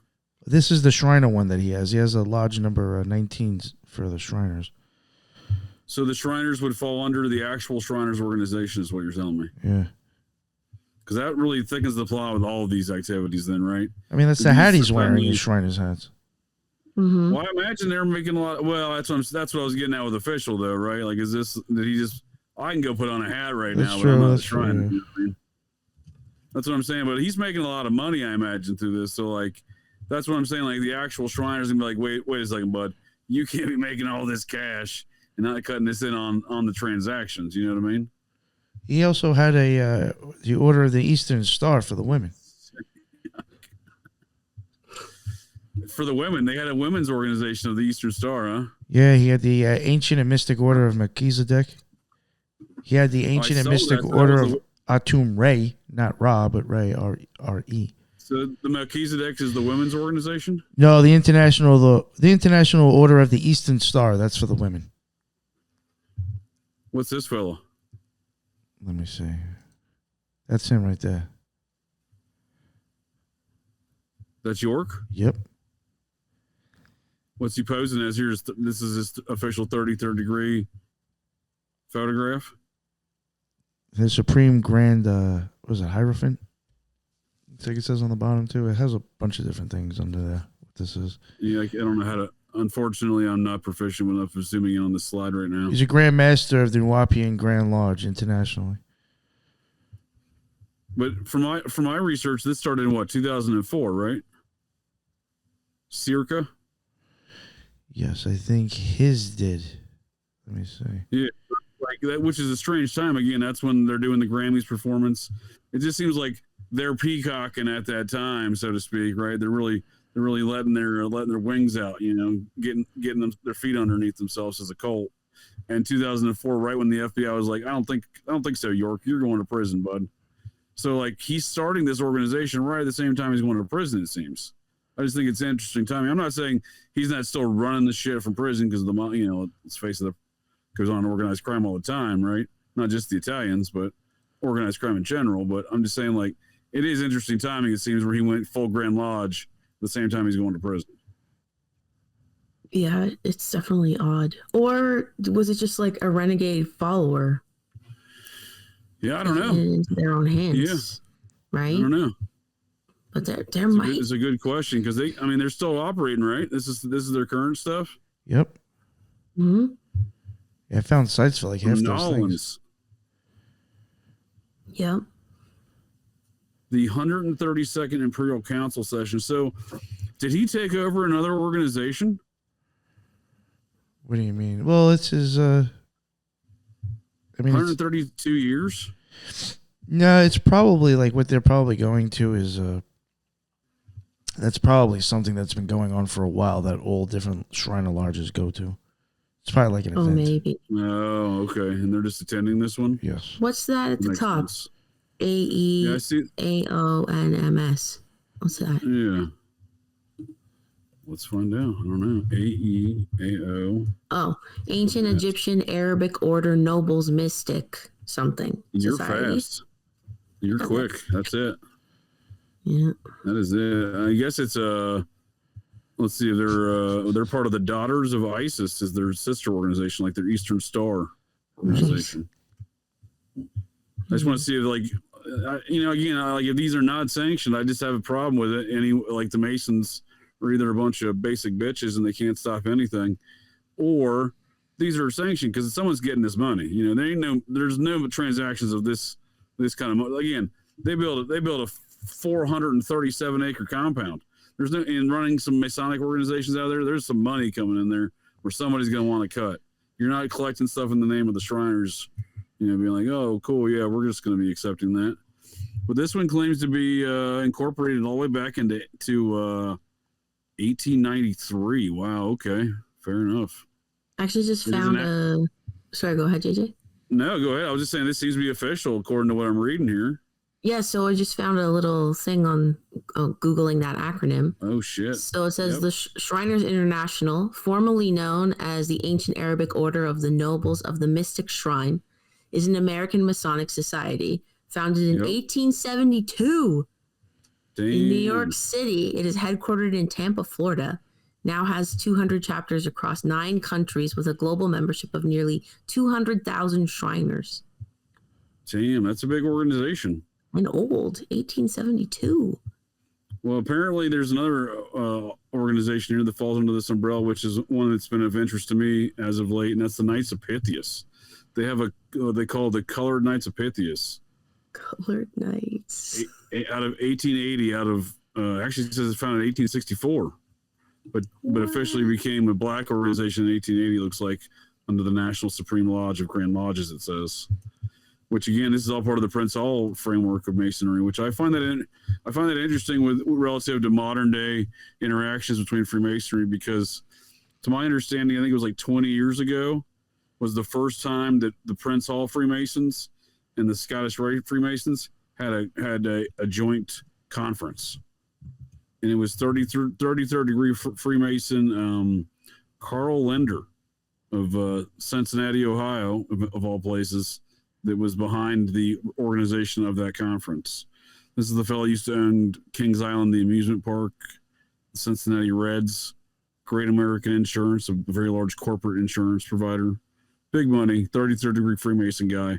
Brought them all together like 20 years ago. I just find it odd that there's such disparity, it seems like, between these organizations. Mm-hmm. That they would operate for so many years without any sort of joint conferences or whatnot, right? I don't understand the ins and outs of it, right? So they may have different Freemasonic belief systems. I have no idea, but I'm just saying it seems odd. And I didn't know there was the Colored Knights of Pythias. That's brand new information to me. Yeah, I never heard of that. But, these organizations, they do all, that's what I'm saying. They usually, to me, they all seem to work together. But when they don't work together, I find that there's that to be the anomaly, right? Yeah.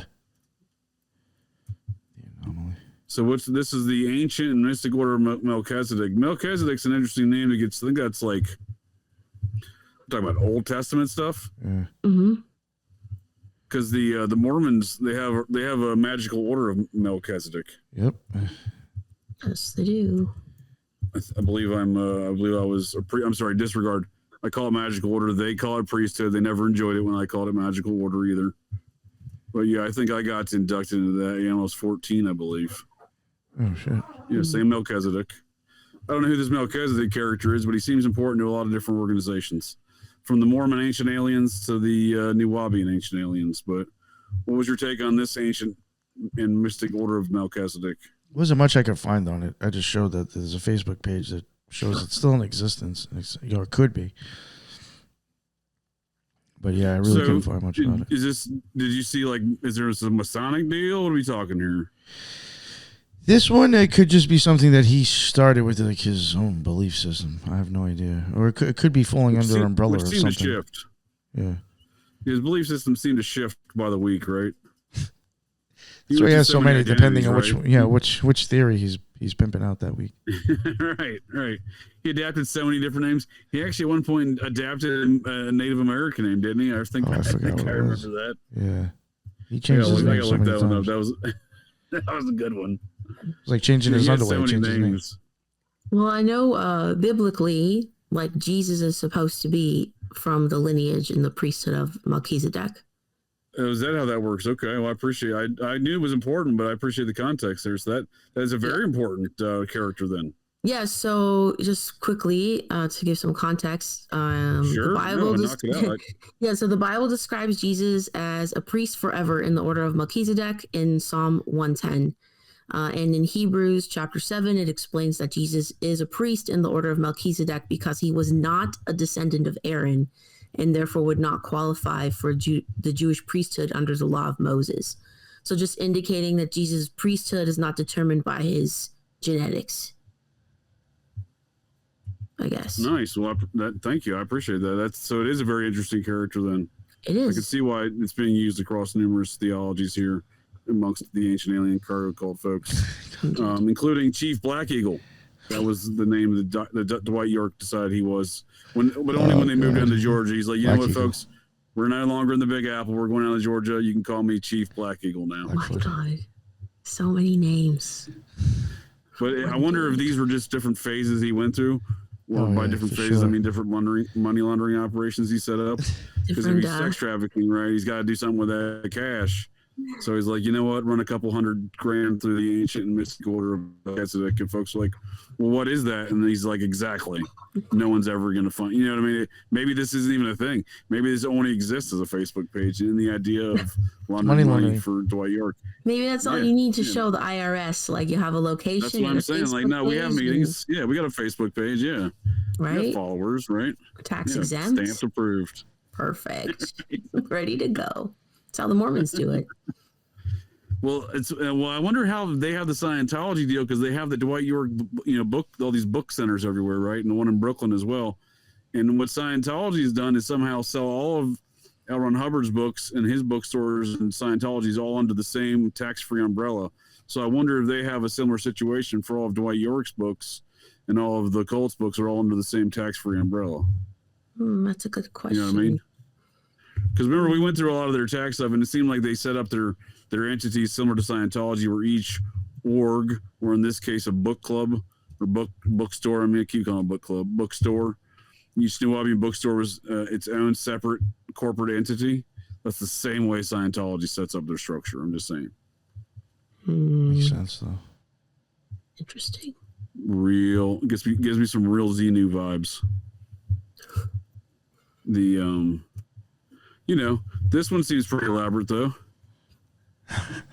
Which one's this one? The Holy Tabernacle Ministry? Yeah. Goodness gracious. Got a lot of Shriner stuff going on here, huh? A lot of Nation of Islam stuff, maybe?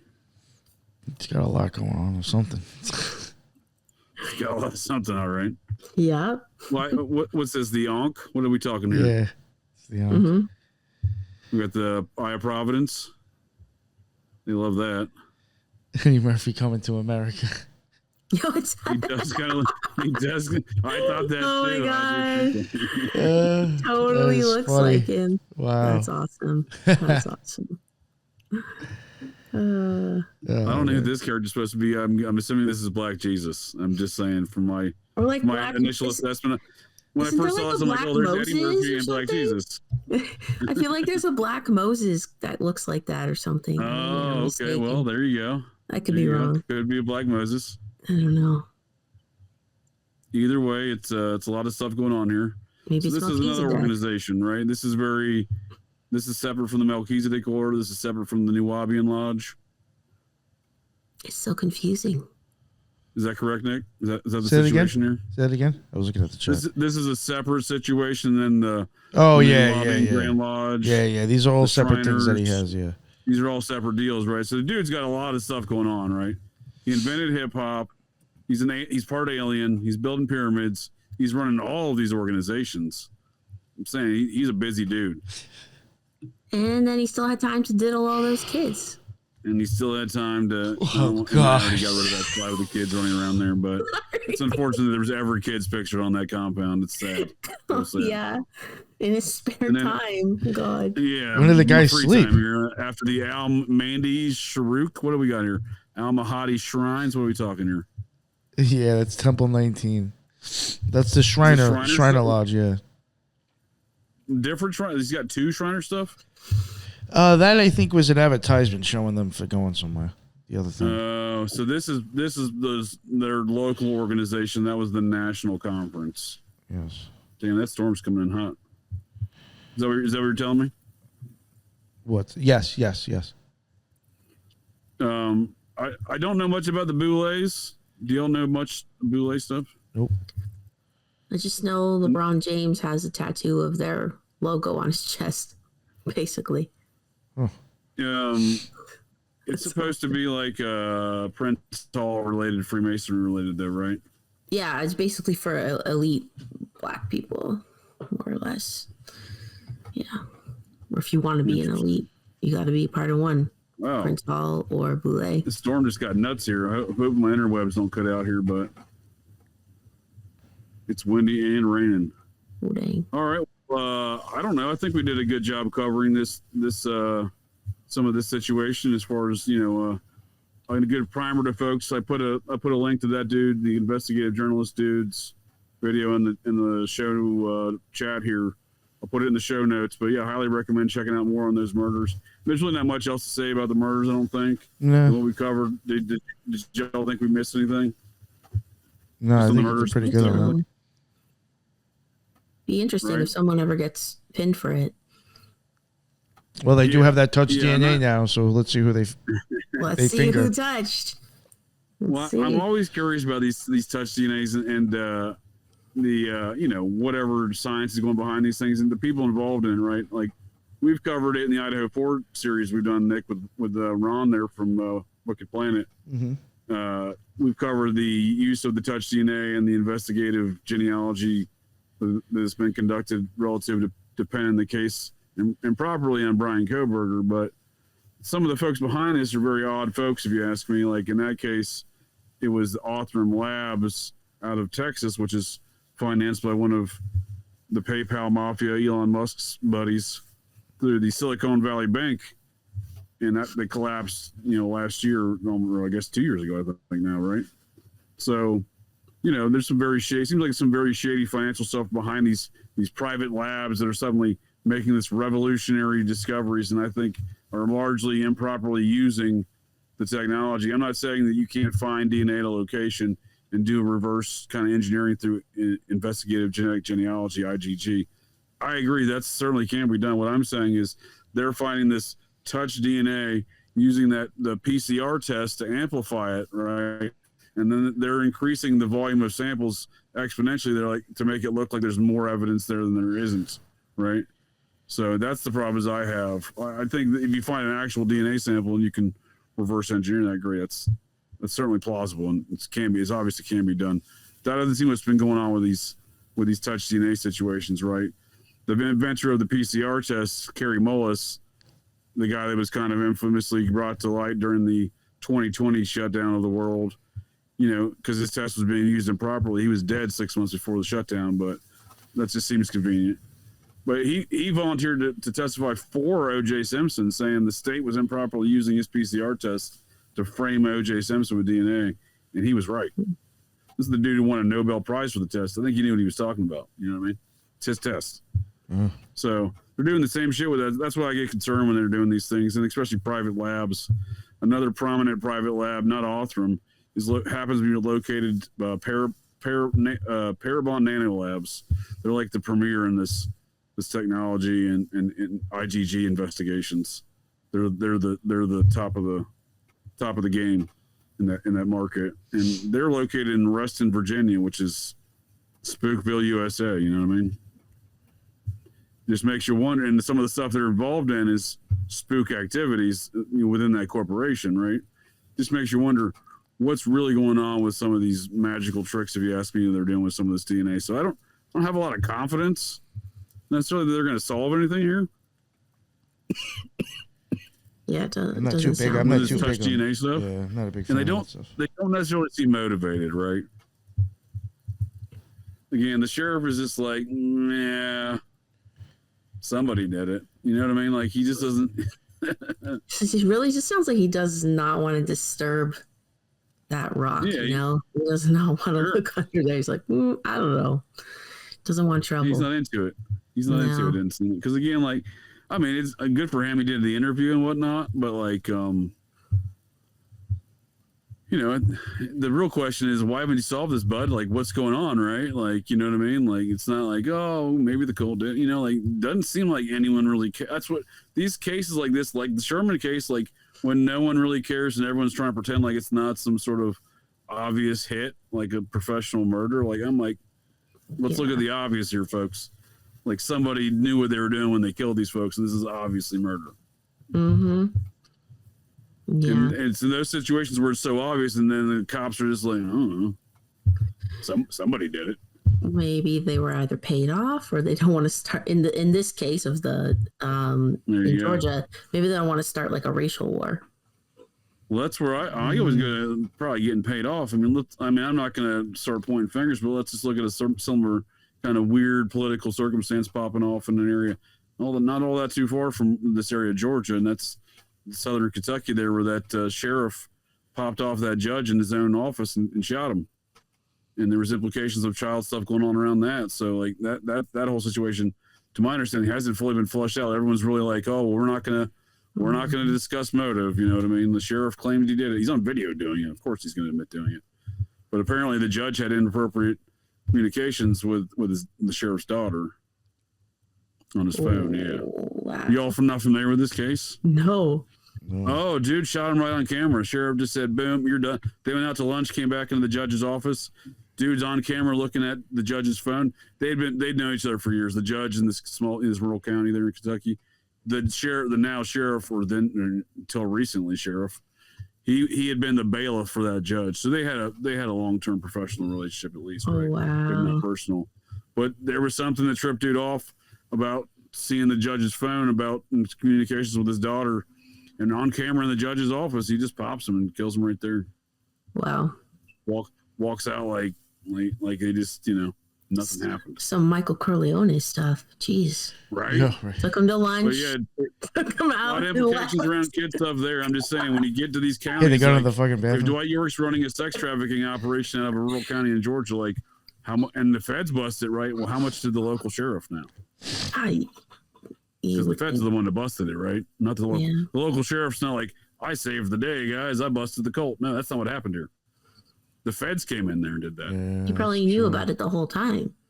Well, when you're saying taking money, I'm telling you, I've seen some of the photographs of that nightclub.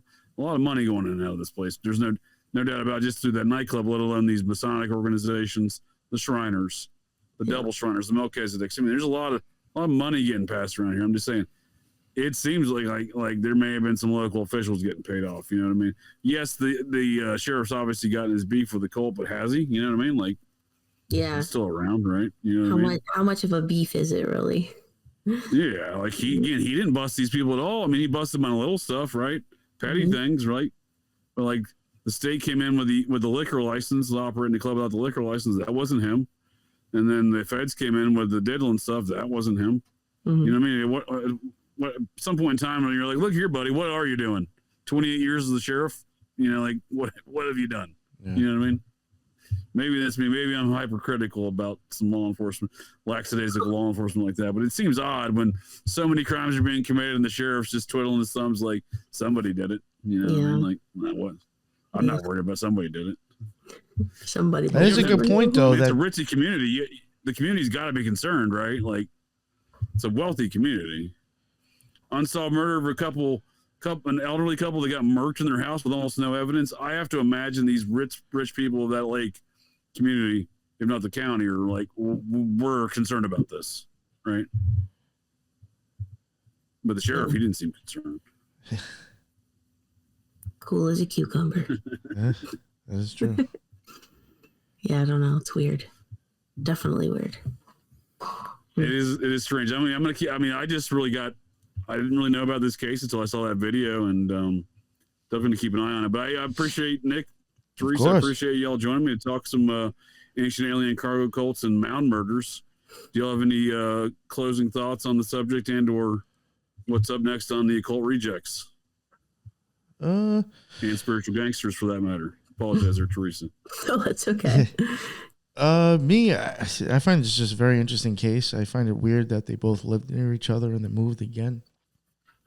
Too much just weird stuff going on with that guy. I think it's quite possible that there's some sort of hit was going on, a retaliation or inner war, possibly between orders. Maybe I have no idea. But Dueling Wizards. Yeah, I don't know. Who knows? But I definitely think there's something. Wizards, There might be something here stuff. with this connection for sure. Seems weird. Yeah. Yeah. Indian burial ground stuff for sure. Theresa, what were your? Do you have any closing thoughts here on the subject? But I appreciate those thoughts. I definitely agree with you there, man. It's definitely seems to be like possibly some occult stuff at hand here again. Seems to be a lot of beef between these factions, the Dermans and the Nuwaubians over the years. And again, the proximities they lived in, very odd, very odd. But Theresa, did you have any closing thoughts on the subjects here tonight? Yeah, I Appreciate your mean, time again. well, thank you for having me. This was really interesting to discuss. But yeah, I mean, I think if for people to take away anything, I'd say like I could encourage them to look into like the Nuwaubian beliefs. Yeah, definitely look into like the Nuwaubian Nation beliefs, and you'd be surprised like how prevalent it is in our popular culture, and even in like the conspiracy community. Like a lot of like the more pseudo spiritual things that float around, these kind of concepts, where they come from, you might be surprised. So, yeah. Billy Carson, that was a great example you brought up. I mean, that immediately clicked with me because, like, again, I saw the Emerald connection and the ancient Egyptian thoughts, the alien thoughts. I'm like, well, yeah, there you go. Yeah. That's like, yeah. And now it all ties back to, you know, there's a lot of talk about aliens, UAPs, UFOs right now. Big time. So brush up. I'm not buying any of it, but there's a lot of it going on. There is. I think we'll see a lot more once Trump is inaugurated, and I think that'll be that. Oh yeah. Oh, I hope so. It needs to get more exciting. I want to see some better special effects. And we need better psyops, man. Like make me believe some more of the world shit over here. Let's do it. Exactly. Pop it off. No I'm kidding. I don't want that to happen. I'm unimpressed with the level of taxpayer psyops that are going on here. I am unimpressed. We're spending a lot of money. I want to see a better product. Exactly. Where's my blue beam at? Come on. Let's go. But yeah, brush up. That's all I would say. You know? Nice. Those are, I appreciate it. That's good stuff. Yeah, I get it. You're right. It's real strong in the hip hop industry. Real strong. Yeah. Not I was going to Jay-Z, say not that. Just Outkast. They're very influential in the hip hop community. That says something big right time. there. That says something in my opinion. Yep. Big time. Yeah. And what's up? So what's up next in your all's? You got anything planned for the Occult Rejects coming up, Nick, or the Spiritual Gangsters, Theresa? Anything? Well, for us, yeah. I mean, I got a couple of things scheduled to start recording. You know, and hopefully gonna start with maybe 2 of the smaller ones, but I'm gonna finally start with these documentaries. So we're gonna get those pumped out. Hopefully. Nice. Yeah. I'm gonna cover Catacombs with Theresa. And then I think the next one will probably be Nashville with Lisa, and then eventually Untermeyer Park with you and Lisa. And I was going to ask you about that. Yeah. I can't wait to get into more of that subject. Yeah, the other ones are just. I want to get a better understanding of the mounds there because there was a mound location that I'm aware of, but I don't have a great in-depth knowledge of. Yeah, the ones that I'm going to get into that. I'm going to do first are just much shorter to do. You know what I'm saying? A lot less stuff to cover, work your way up. I like it. Yeah, just to get them out, honestly. Yeah. No, Nashville's an interesting location. Just its history, you know, even in the pre-colonial times, I believe it was a fairly busy French kind of fur trader thoroughfare. They have all the ancient, you know, Greek stuff going on. They got the mound stuff there. They got smiley face killer stuff going on there, which we've discussed. Yes. With the Raleigh strain case. Lots of stuff going on there. Yeah, but I could say, going forward, I will have to say there's a long list of topics that once we start working on, it should be some really good bangers and informational stuff coming from the Occult Rejects in the next month or 2. So keep an eye out. Nice. Yes. Well, I put your all's link there in the chat in the show notes. Not in the chat, in the show notes. Link tree and whatnot. Yeah, I'm speaking of ancient alien cargo cults. I'm talking more ancient alien cargo cults next Wednesday night here on Operation GCD Live, 7 p.m. Eastern Standard Times with Ryder Lee from Raised by Giants podcast. Yeah, he's done a large catalog of podcasts on the topic of ancient alien cargo cults. So I'm excited to have that conversation with him. Not just the Nuwaubian folks. There's a vast quantity of these ancient alien cargo cults. Oh yeah, I think me and him even touched on that when we were talking about kind of like the whole UFO psyop thing. I think he even mentioned stuff like that. You all did definitely touch on that. That's what made me reach out to him. I remember when I heard that we had that conversation with him about JFK, and but I remember mentioning it to him then that I definitely have to pick his brain on some of these ancient alien cargo cults. He has an extensive knowledge there of them. Definitely relative to our current times of these alien psyops too, right? Because you all definitely touch base on that. Yes. All right. Well. Oh, you should mention your thing on Fridays. Any more closing thoughts? Yep. What about your thing? Go ahead. No, go ahead. Yeah. Go ahead. Me and JJ, we're gonna start going live like every Friday at night. So something to look forward to. On times. There you go. Yeah, we're gonna do a Thanksgiving roast. Yeah, that roast went well. by Smoke Session. You know. Oh yeah, that was fun. It was like a yeah, nice. You saw it? Nice. Oh, I think I saw a little bit of it. Yeah. That was a fun. Yeah, we're gonna do that again as a regular thing. I had a good time. Nick had a good time. Seems like I'm glad you enjoyed that. Seems like folks enjoyed it. I like bouncing ideas, in that environment. It helps me get ideas for shows to do. Getting some of the thoughts out of my brain hole. You know what I mean? Yeah. Really. Yeah, got a lot of thoughts stuck up there sometimes. I appreciate Nick and Theresa. I appreciate y'all's time, folks of the interwebs. Any other closing messages besides Friday night smoke sessions? Nope. No. Good to go. All right. Fair enough. Well, that's it.